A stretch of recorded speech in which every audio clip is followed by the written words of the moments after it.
Expanding Mind with Erik Davis, Thursdays at 2 p.m. on the Progressive Radio Network.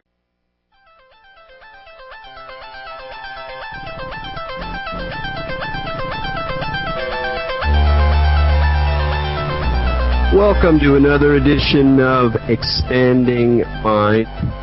I'm your host, Erik Davis, and we're going to continue our endless exploration of the cultures of consciousness. Just the other night here at the lovely Rice campus in Houston, Texas, the music school, which is actually very good and has lots of excellent concerts, performed Thus Spoke Zarathustra, which you probably better know as the really impressive music in 2001. And while I was too lazy to actually make the concert, even though it was free, it did not prevent me from thinking about 2001, A Space Odyssey, and one of my favorite stories about watching movies. And it's a story by a friend of mine who also happens to be a scholar of the Mithraic mysteries, which will come up again in this hour. And he was, it was in the 60s, and he was ahead, and I think he probably was in an altered state of some sort or another. I can't speak for that, but his name is Dave. And so at one point in the movie, when Hal is talking to Dave Bowman, he's saying, Dave, I can't do that. My friend starts to believe that the film is actually directed about him, and that Hal is the rational part of his mind, and that Dave is this sort of spiritual seeker. And so the last quarter of the film was basically a theophany, or a kind of a ritual initiation that occurred to my friend through the medium of watching this film. And of course at the end, with all the crazy graphics, which looked really crazy in the 60s, his mind was completely blown, and he said he walked around for about 3 days afterwards in a state of grace, where he was communicating. He felt like he was communicating holy information, and people were like, "Wow, you're so clear. Everything makes sense." And then it kind of went away. But I love that story because it represents this weird secret potential in popular culture that's always fascinated me. The sense that if you just look at it the right way, or you experience it in just the right state of mind, it can have the force of revelation, the force of an esoteric mystery exposed. Of course, and that does happen. Music can be revelatory. Concerts can change your life, can change the way you feel yourself, etc. But there's something more specific about a particular mystery being expressed through particularly music, but films as well, popular films, pulp novels, etc., etc. And once you start tuning into this world, it makes me think of Philip K. Dick's famous line that the symbols of the divine initially show up at the trash stratum, in the trash stratum. And by trash, he also meant trashy popular culture, like the kind of books he wrote, which also have divine symbols in them. So there's this sense for the kind of transformative possibilities for popular culture that really inspired me. My book about Led Zeppelin 4 came totally out of that sense of let's see how far you can push it. Let's see how many mysteries and occult secrets you can squeeze out of some piece of mass consumer popular culture. And that was really what drove me in that book. And it also is very much one of the life motivations of our guest today, Chris Knowles, who runs an amazing blog called The Secret Sun, where he tracks the mysteries, literally, scattered and across the landscape of popular culture.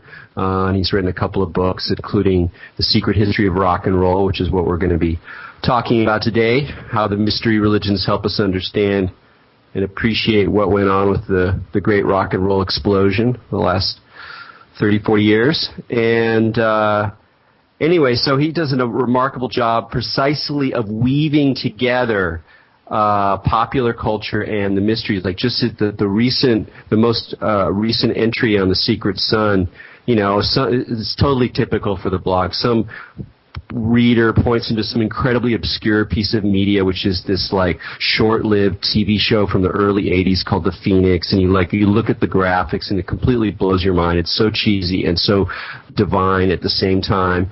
And then he starts to analyze all the little bits of data, the dates, the names, exactly what's going on, and then as you read it, it starts to seem more and more like this isn't just some random piece of pop media, but actually it's signifying some deeper mystery, something about the transformation of consciousness or the upwelling of Jungian archetypes or the mysterious forces that are controlling the signs that organize our sense of daily reality. And it's just a wonderful, it's a wonderful experience. It's a time-honored tradition that goes well back to the 1960s and the pranksters of, the Principia Discordia and Robert Anton Wilson and a whole way of like tweaking popular culture as a sort of psychedelic mystery narrative. So we'll be bringing on Chris in just a bit, but we will be talking a lot as well about the mystery traditions of the ancient pagan mystery cults that really came into their prime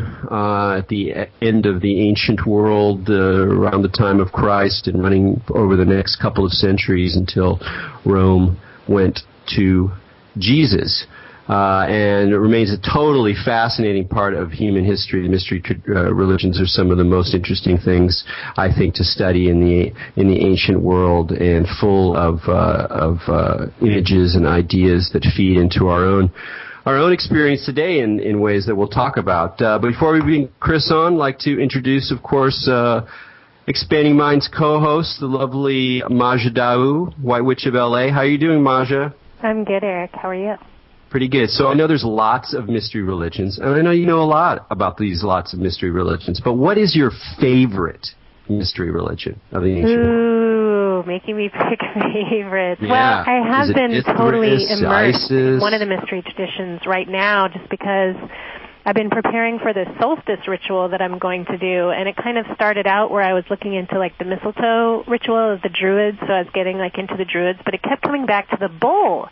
So I like had all these crazy synchronicities in my research and kept coming back to the bull, and so I've been totally into the Apis mystery tradition, which is tied in with Osiris and, Isis, and it like penetrates so many different ones. So I've been really down with the bull. The white bull has been like penetrating everything and getting into all of my stuff. So it's been like this combination of a kind of obsession with the bull mysteries, and then it's like coming into everything in a really weird way. So the bull mystery is like they do dismemberment because you sacrifice him, but the crazy thing about the bull is that it's the only animal that can actually be the god. Like a lot of other animals that you see used for sacrifice and stuff like that, they're put in the god's place. But the bull mystery is one of the most like esoteric because the bull can actually take on the god itself.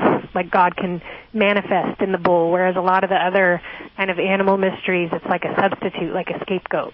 Wow, that is most intriguing. But I'm also intrigued by the way you mentioned the sort of synchronicities in your research, and that's really the kind of thing that I think inspires Chris as well, the way you dive into this stuff and all the connections start to fire up. So with no further ado, I'd like to welcome Christopher Knowles to Expanding Mind. How's it going, Chris?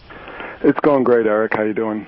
Great. Thanks so much for joining us today, man. It's really a treat to have you on the show, and also just to celebrate your book, The Secret History of Rock and Roll, which is almost kind of two books.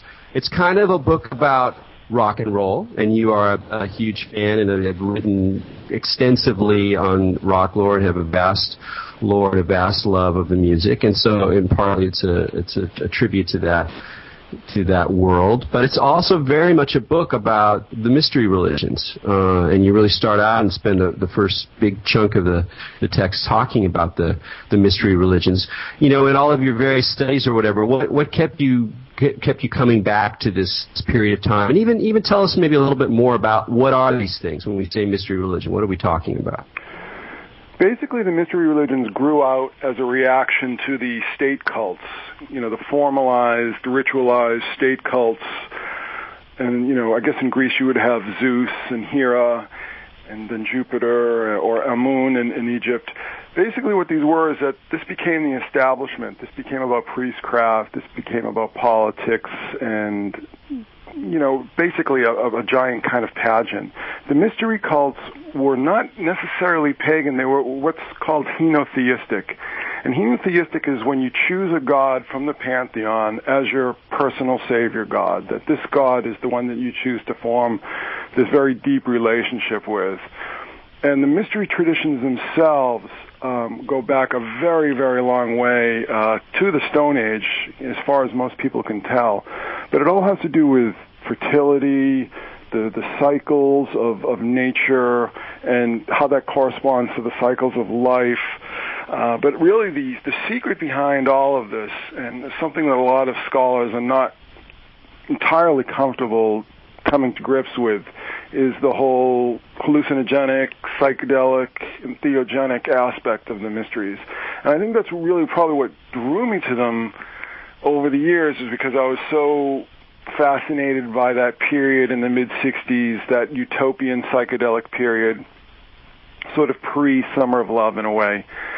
But, where things sort of coalesced and you had all these memes sort of bubbling up from the collective unconscious. And there were so many different influences that were feeding into that. But really it was is that this tapping in, using these tools to really tap into the deepest recesses of, the cultural DNA, the neural DNA.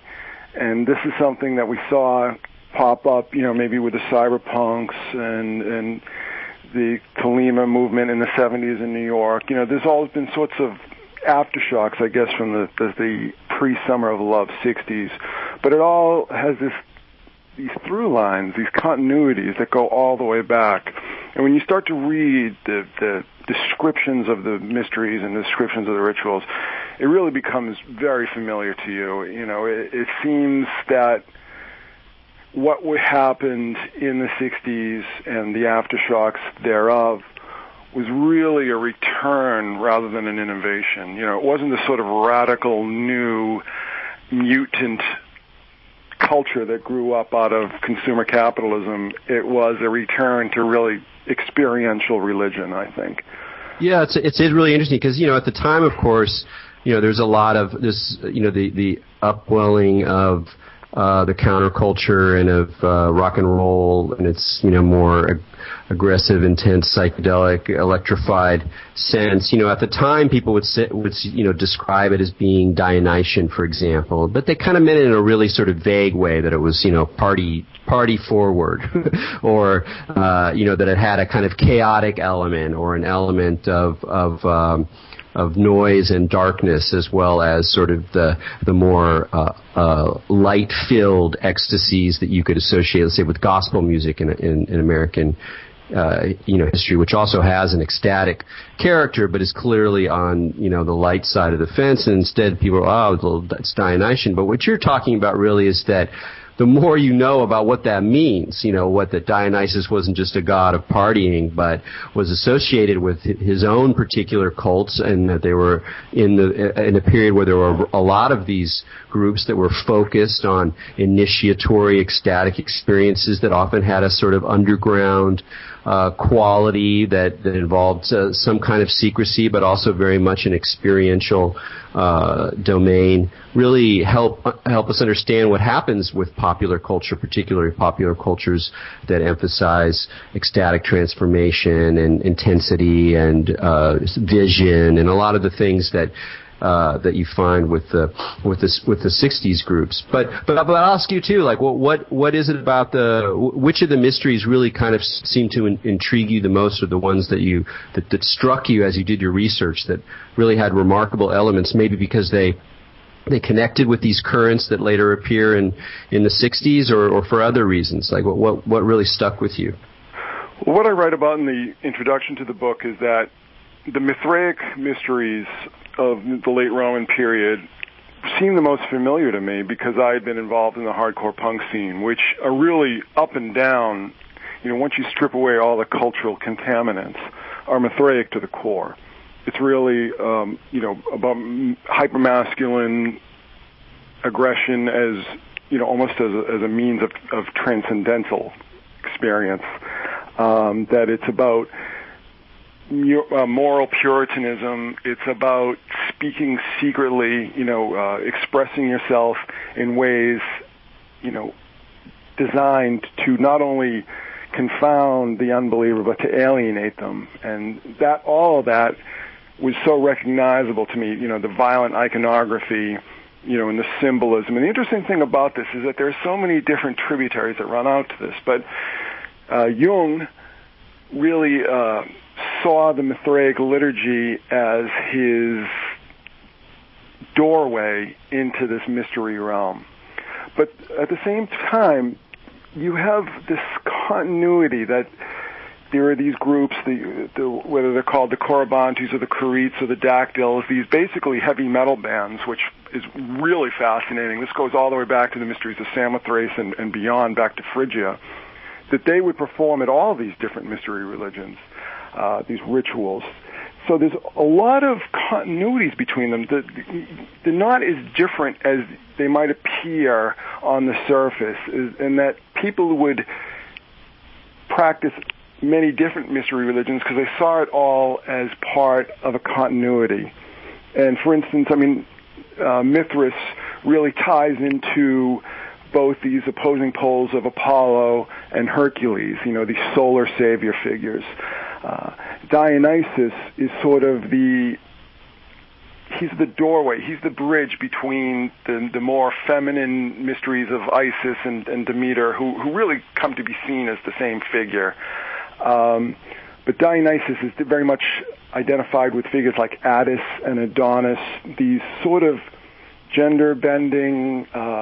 Basically what they are is that they're sort of a mediator between these opposing poles of the psyche, between the anima and the animus, with Demeter and Cybele are on that very matronly earth mother kind of expression, and then Mithras is all about the solar energy, the hypermasculine energy, and this ties into figures like Horus, and again Hercules, who had his own mysteries, who had his own cults, and then Apollo. And Apollo is a very interesting figure because he's very much a part of that state system, but he's also not part of it. He has his purpose, his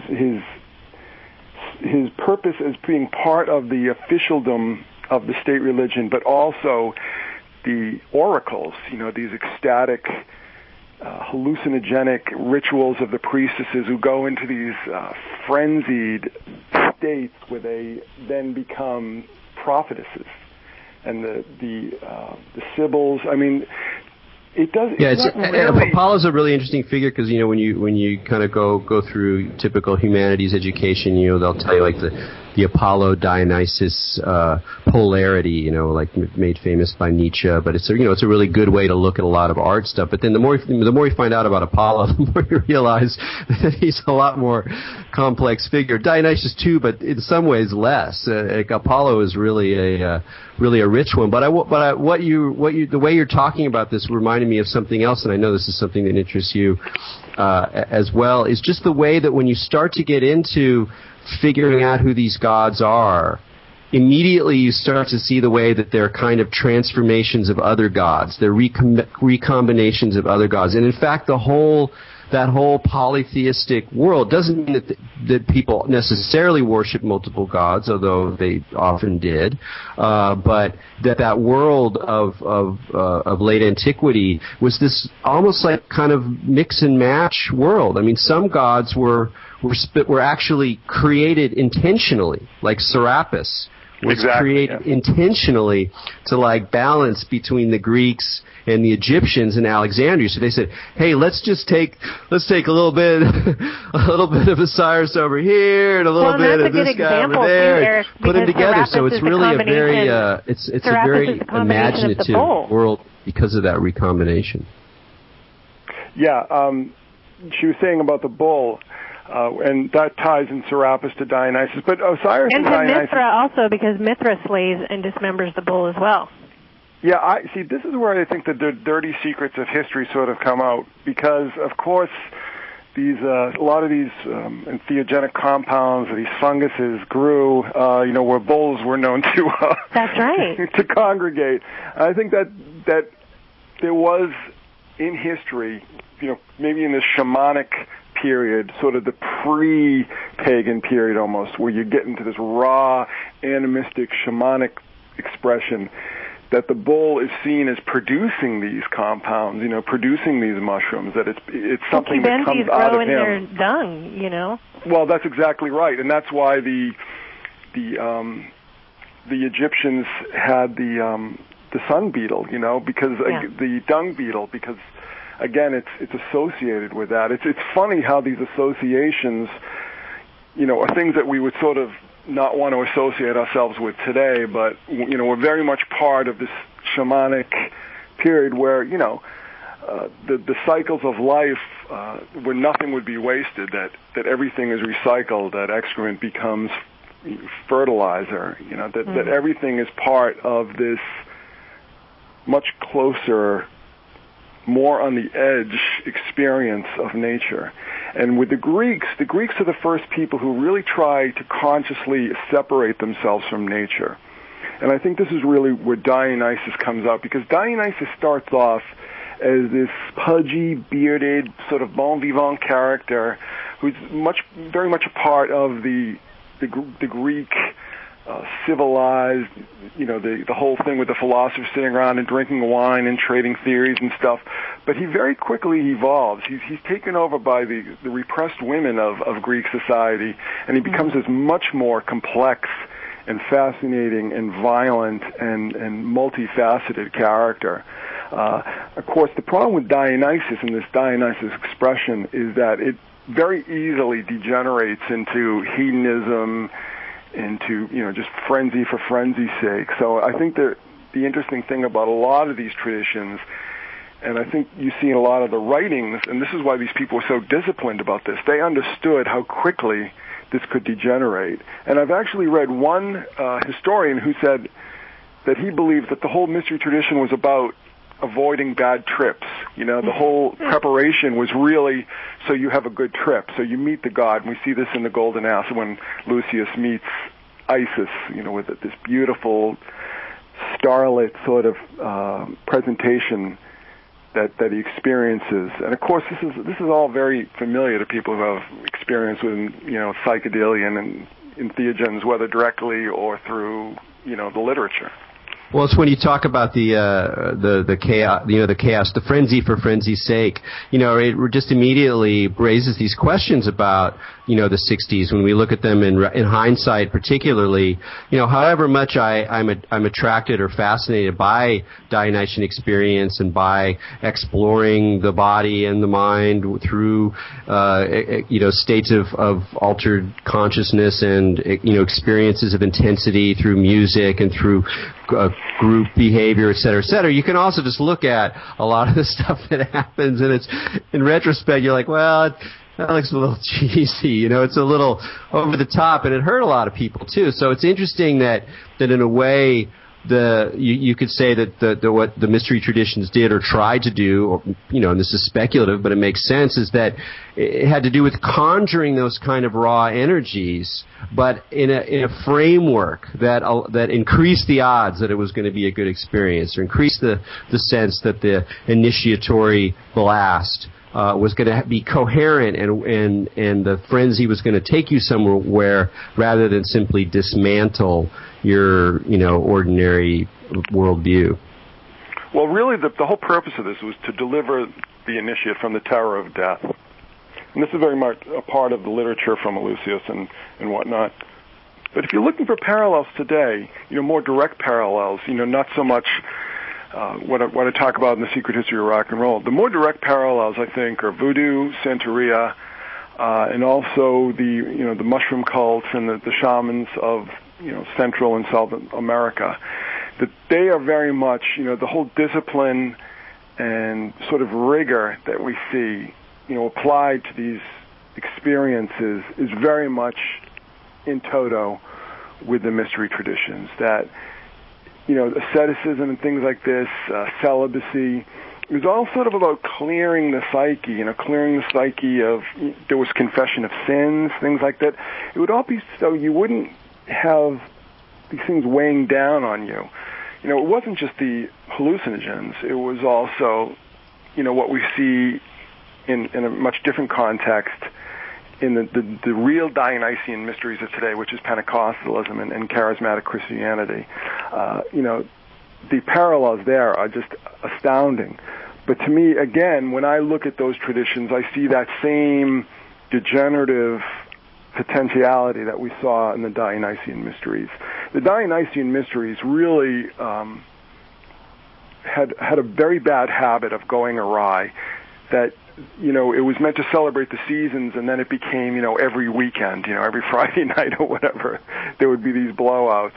And it really did, when you read a lot of literature, not only from people like Livy, who are, conservative Roman followers of Jupiter and the state, but, there is this sense that there was this misdirection, I think, of energy that is inherent in Dionysus.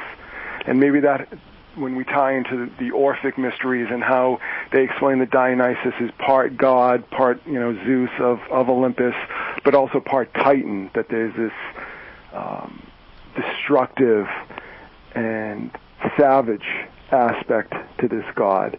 And it's interesting how this sort of, when we saw this in True Blood, I don't know if you guys ever watched that show, but they had this whole storyline that was like straight out of the ancient mysteries, that there was an ancient Maenad who comes to Bonton, and she initiates everybody into the mysteries of Dionysus and this whole appearance of the bull and whatnot. But I thought it was very canny, because it really kind of showed that there is this very sharp double edge to this god. And maybe so much that tapping into that Dionysian energy is really, I think, what kind of derailed the counterculture in the 60s. I sort of see, and maybe a lot of people disagree with me, but I really see that this all went awry. Starting in 67, and this is why we saw, the Diggers have the death of hippie and all these sort of things, that a lot of the people who were originally tuned into the movement start leaving San Francisco, they start leaving downtown Los Angeles, that they really see this as being hijacked. And I think that not only did things go awry as far as self-discipline that we saw in the mysteries that we see in more serious expressions of Santeria and whatnot, but it was also made it much more easy for the enemies of counterculture to not only use them as, a negative example. Charlie Manson is the best, avatar of this. But it's very easy for things to get derailed, where LSD and mushrooms start getting replaced by STP and angel dust and heroin. You know what I'm saying? It's that whole degenerative thing that when you tap into that Dionysian expression, kind of sort of takes things off the rails. Yeah, word to the wise. Well, we got you brought up a lot of interesting stuff there. Definitely want to ask you about your take on Pentecostalism, but we're going to take a break right now. This is Erik Davis. You're listening to Expanding Mind. We're talking with Christopher Knowles, and we'll be right back after these messages.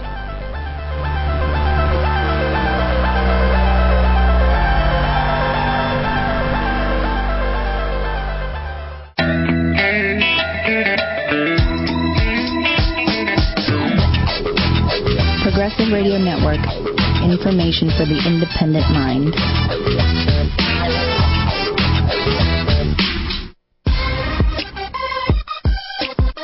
Hello, I'm Mike Adams, the editor-in-chief and key writer of naturalnews.com and co-founder of the nonprofit site consumerwellness.org. I'll be starting a special segment on the Progressive Radio Network called The Health Ranger with Mike Adams. I'll be interviewing everyone from Dr. Jane Goodall to Suzanne Summers. Find out the latest in natural healing news and easy ways to live a healthier and more holistic lifestyle. So tune in on Saturdays at 6 p.m. Eastern every week on the Progressive Radio Network to hear The Health Ranger with Mike Adams. Hello, I'm Dr. Helen Caldecott, and you can hear my program If You Love This Planet right here on the Progressive Radio Network every Sunday at 3 p.m. Please join me as I interview a huge variety of special guests from around the world about a range of topics, including the health of the planet and prescriptions for survival. So, if you do love this planet, tune in to the Progressive Radio Network every Sunday at 3 p.m.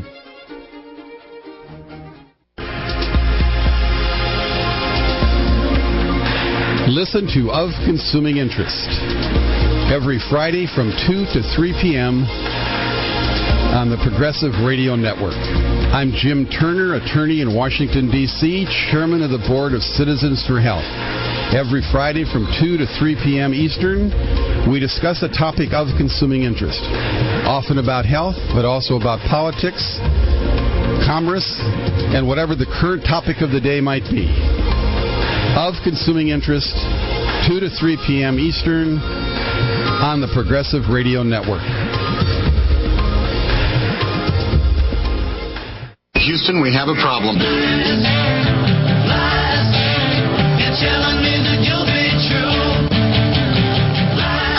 Christopher Brown. In today's 24-hour news cycle, most people get about a minute of real truth.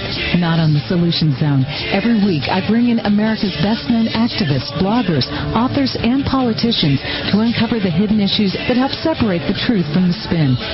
The Solution Zone with Christopher Brown every Wednesday at 3 on Progressive Radio Network.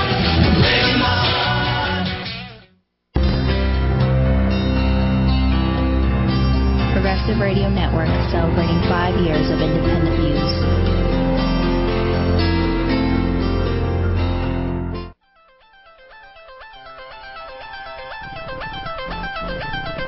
Welcome back to Expanding Minds on the Progressive Radio Network.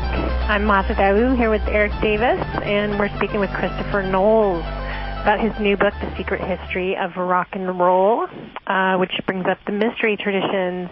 And Christopher, you have brought up something that I thought was very interesting. You mentioned how the mystery traditions and Dionysus can kind of work towards resolving the terror of death. And I thought that was so interesting just because so many musicians in rock and roll who, delve into the Dionysian mysteries do meet their end, in fact, by that same means. And I always thought, with musicians, I would listen to, Charlie Parker or John Coltrane, and I would always marvel that they could be on so many drugs and yet be able to go right into that kind of ecstatic religious state. And there's so many rock and rollers that seem to be able to skate that line where they can delve into the ecstatic state of mystery with all of these substances, whereas, most people would just, like you said, go into the hedonistic part and just kind of completely unravel, which certainly happened to many people. What do you think is that missing ingredient which allowed so many musicians in rock and roll to really be able to take on that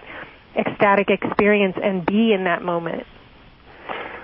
Well, it's interesting because there were the muses. When you talk, polytheism can get very confusing. There's so many things that you sort of get tossed into the mix here. But the music itself, I personally see it this way, and I think a lot of people who have played music and have worked with music do as well, is that it's very much its own power. And it's very much something that you serve, that you become the vessel for. And for some strange reason, throughout history, music has chosen broken vessels to express itself through. I'm not quite sure why. This might tie us more into the mysteries of Orpheus, of course, related again in many ways to the mysteries of Dionysus. But again, there's this continuity, there's this continuum that all these gods can be placed on. But it seems to me that music has its own imperative, that it's going to express itself in ways that it sees fit. When I was playing music, I could never write a song. I had to wait for a song to be written through me. And I'm sure that most musicians will tell you the same thing. And I could always tell, listening to the radio, especially nowadays, particularly nowadays, that the songs are there's too much effort involved. There's too much of an intrusion on this process when music, or the muses, if you prefer, is speaking through the artist. That you impose your own will on that. And the interesting thing when you mention people like Charlie Parker or Miles Davis, a lot of these guys who had like really deep-seated issues with addiction and whatnot, maybe that made them more suitable. It sort of broke down the ego. It broke down their sense of maybe even their sense of self. And of course, this can be a very dangerous process, as we've seen in history. But it's surrendering something, however you want to see it, however you choose to couch it, whether you want to couch it in strictly neurological terms or in psychological terms or in spiritual terms. It's basically something that we can recognize throughout history, that we can see objectively as a surrender to a more powerful force than the conscious ego. Yeah, and I think if you're somebody who has that tendency, and a lot of artists are one of the ways to define them is that they're more open to more spontaneous or irrational or dream-like or other states of mind. I mean, even artists who are very controlled and clever and intellectual in their approach, there's a part of their process where they've got to be open to something that most people in society don't need to be. And so if you have that tendency, whether it's psychological or spiritual, however you want to characterize it, you're going to be a little alienated as well. And, so you're going to find certain behaviors and things that are associated with just the fact of being alienated in a society that needs the muses still, but it's lost a way of thinking about them that in a probably maybe in a more balanced way. It's hard to say. But it's certainly lost a way of really understanding the processes of creativity, even as it still feeds off of creative work. Well, the legendary A&R guy named John Kolodner, who said that antidepressants killed rock and roll. He said that what made rock and roll so great was the personal turmoil and the emotional turmoil that antidepressants have sort of erased in a lot of kids today. I mean, I'm not sure whether that's true or not, but maybe we can look at sort of this downhill progression that we've seen certainly since the grunge explosion, where rock and roll is less and less a part of most kids' experience. Less and less kids are interested in playing it. It's not like when I was young where rock and roll was it. That was youth culture. Square one, front and center. Maybe it's true. I mean, maybe all these psychotropic pharmaceuticals that have sort of dulled the same impulses that might lead to depression, but can also lead to immense creativity. Kurt Cobain maybe is a great example of this. And it's maybe the fact that he is sort of the end piece on this particular expression, rock and roll, at least how I see it, that I see Nirvana is sort of the end game, where they were bringing this much more Orphic, more defeatist, more self-involved energy into the music with grunge and whatnot. That personal pronouns become, 90% of the lyrics. Maybe there is that sense, that maybe a lot of these artists who we see as being self-destructive, Jim Morrison or whatever, maybe that would have happened anyway.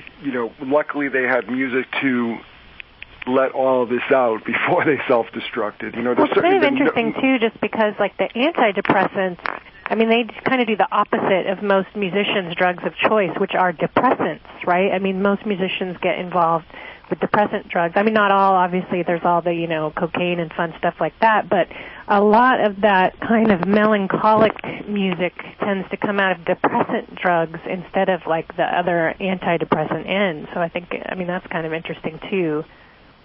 Well, when you look back at the Greeks understood this.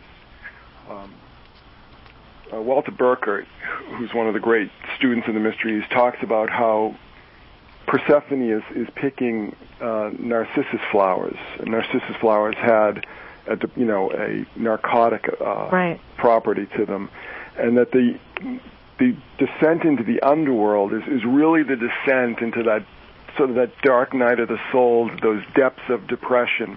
And all the great heroes undergo this process, interestingly enough. Everybody from Hercules to Dionysus to Kybele and Attis. I mean, especially in the mystery tradition, Isis rescues Osiris, Demeter rescues Persephone. There's this whole, that the rhythms of nature and the rhythms of the psyche are seen as reflections of one another, which is really a very holistic way of looking at it that we've very much lost, certainly today.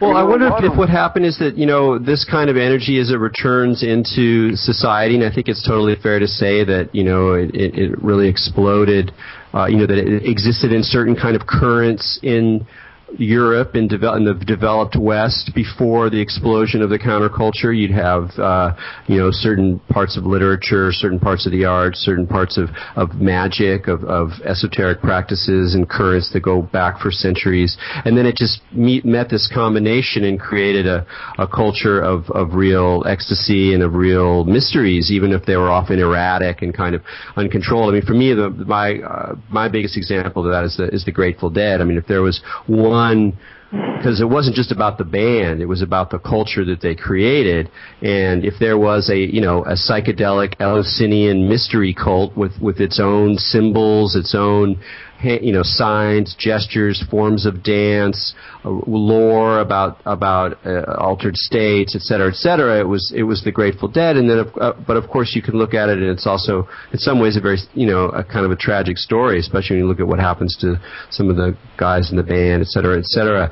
But maybe let's say that energy's moved on, that it can't sustain itself in one place anywhere.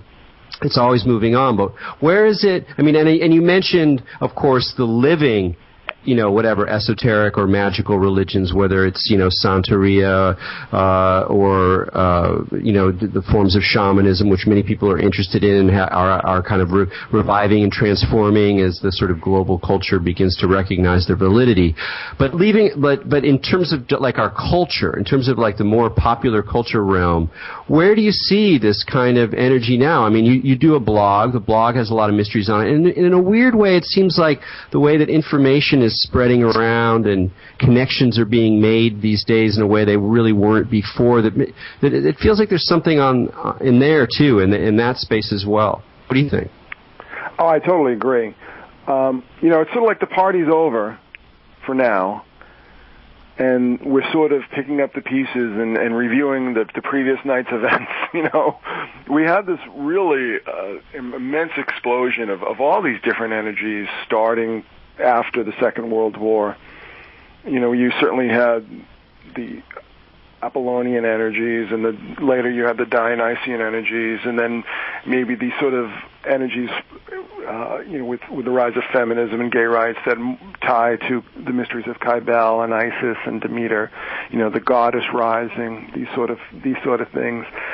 Right now we have not only a host of different challenges in the economy and in the infrastructure, but we also have this information technology that needs to be used, that needs to be explored.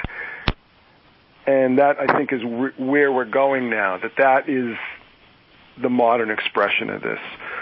We might get to a totally different point. I mean, I'm really interested in how, and what I write, almost predominantly on the blog, is how this intersection between the ideas of the mysteries and the ideas of Gnosticism express themselves in science fiction, which is a really fascinating topic. I mean, it's all over the place. I mean, Philip K. Dick was really just the tip of the iceberg. And I don't even think that he's the earliest expression of this. So I think that what is going on right now is that we're just sort of exchanging information and maybe even getting ready for the next big wave of this. I'm always keeping my eye on Burning Man and sort of that whole culture, but also fan culture, pop culture, these pilgrimages to all these conventions. I mean, it's so familiar to me. And, when I wrote about in my first book, Our Gods Wore Spandex, how familiar cosplay, caution play and conventions and all these things are to these ancient pilgrimages where people would dress up as the gods and act out their dramas and whatnot. So I think that it's almost an intermediary period but a necessary one, because we need to learn a lot more. We need to really invest ourselves more in information, because we've been very naive and innocent in a lot of ways, and I think that had to do with the derailing of the counterculture. I think a lot of people were just incredibly naive and innocent and didn't realize that this could all go very wrong. So talk a little bit more about The Secret Sun and what you've learned. Like, what have you learned about that, how the Internet, how the blog world, but particularly the way that information comes together and links form and communities form around these themes of the mysteries of secret symbolism, of hidden initiations, of altered states, of different levels of reality. So, because it's such an interesting place, and I know you put a lot of energy into it over the years, and you're very dedicated to it as well. I'd just love to hear a little bit about how you feel like your understanding of these things has changed through having a blog that has a lot of readers and has a lot of input.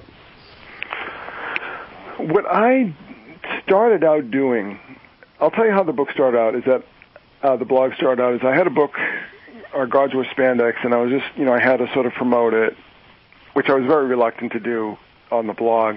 But also I had all these ideas about science fiction film that I'd been working on for a number of years that I really wanted to explore. And the great thing about doing it in the blog is that you can get feedback. You throw your ideas out and people say, that's stupid, that's great. But there's also this great, that they contribute. They contribute to it. There's this great interaction and all these sort of things. Interactivity is such a cliche that was used to sort of sell this technology to us in the first place. But there is an element of truth to that. And the fact that it isn't just sitting like a monk, with my quill and paper up in some monastery somewhere. I'm putting these ideas out as they happen. A lot of times an event would happen that would be just so bursting with ancient symbolism that I just would put it all out there, and these threads would just grow and grow and grow, because people would be contributing and offering different ideas, and things would go in all these different tributaries and directions that you would never, ever anticipate when the germ of the idea first comes to you. And that, to me, I think there's something very important to this. There's still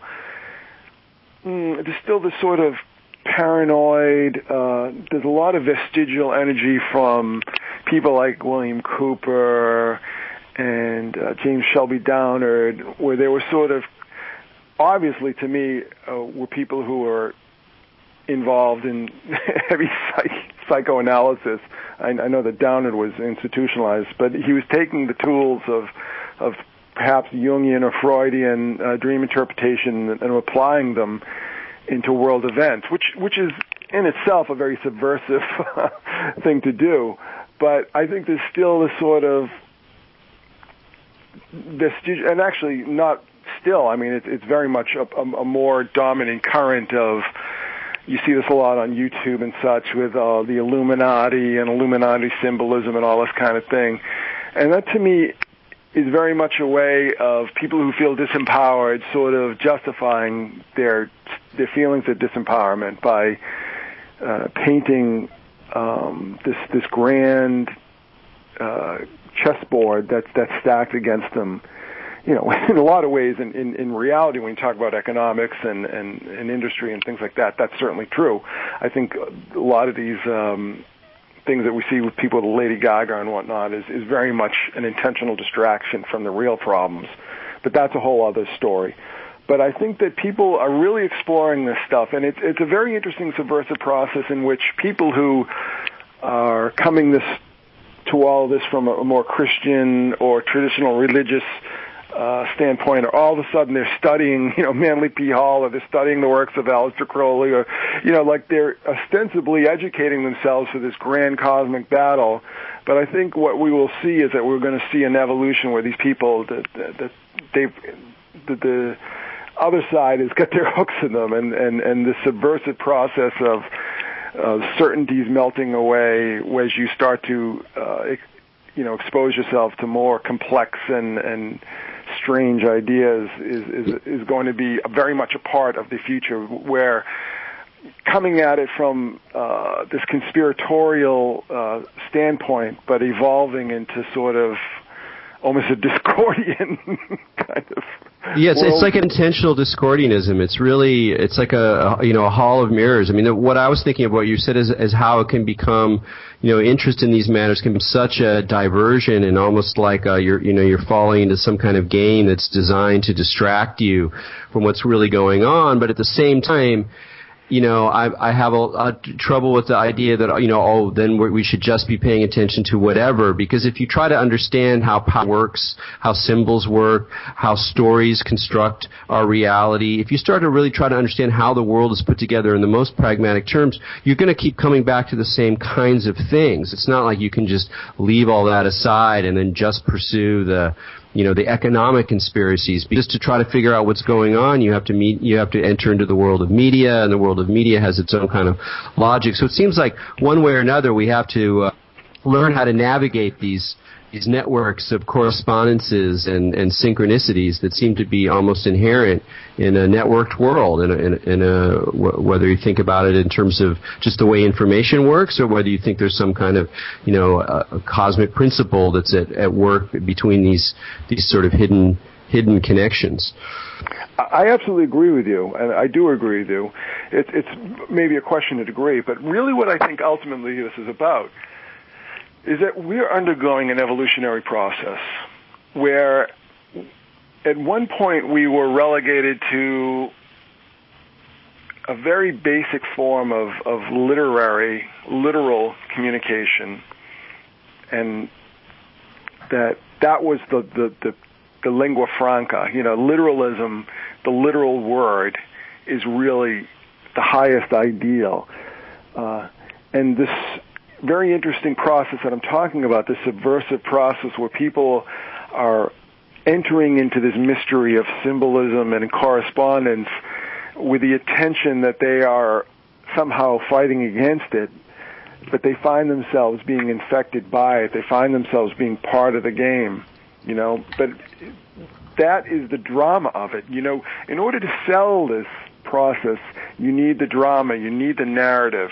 But ultimately what we were, progressing to is a much more holistic concept of communication. That communication isn't just about words. Communication is about symbolism. It's about visual cues that most people ignore. There's a show called Lie to Me that I'm fascinated by because it's all about this guy who reads body language to solve crimes. All these forms of nonverbal communication are sort of welling back up. And this is something that people understood a long time ago, certainly in Asian cultures was very much a part of their experience as well. I think that this is something that we are moving towards. We will transcend the drama, but we will understand, and it's going to be a very interesting process because a lot of people are going to be inoculating themselves against the powers of advertising and the powers of persuasion and symbolism. And this is something that I've been doing a lot of on The Secret Sun, is showing you that this isn't just about these music videos, that there are powers that are doing this to you, particularly religious powers. I've had a series called The Secret War Against the New Age, which sort of is showing how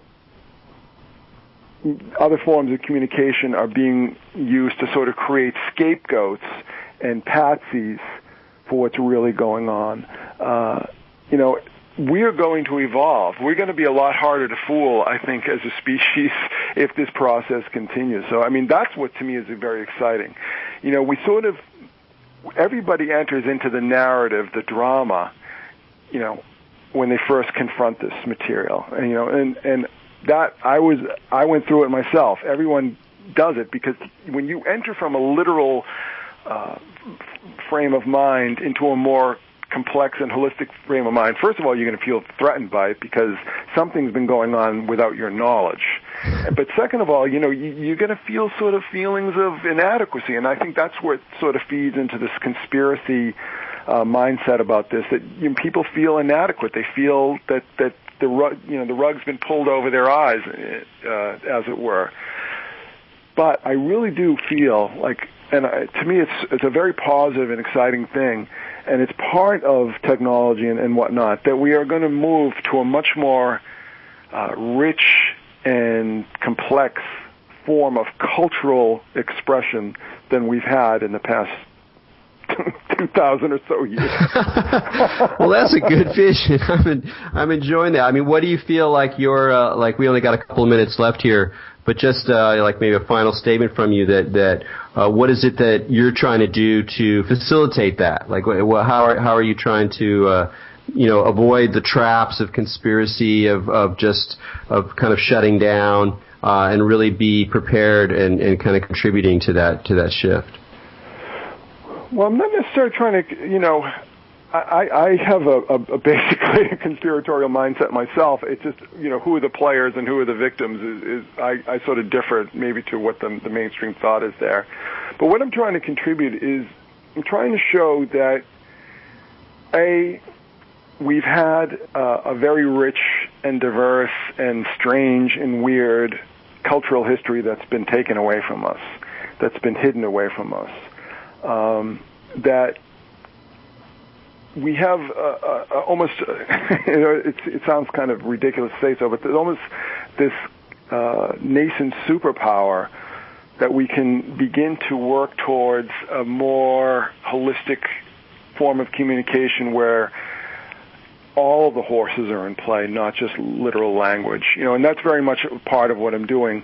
But I'm also trying to explore Gnostic ideas as well, because I think the Gnostics, as much as they were sort of looked down upon and they've been ridiculed, I think they had a much more avant-garde view of the way the world works than their competitors did. I think maybe I like that. I also like the way you introduced this enormous topic of Gnosticism with like 45 seconds to go. So clearly we're going to have you back at some point on Expanding Mind. But Christopher Knowles wanted to thanks you again for joining us in Expanding Mind. Maja says goodbye as well, though her phone died, so we're only in chat communication at the moment. That's why she disappeared. And once again, people, check out Christopher's blog, The Secret Sun, and his new book, The Secret History of Rock and Roll. Thanks a lot, man.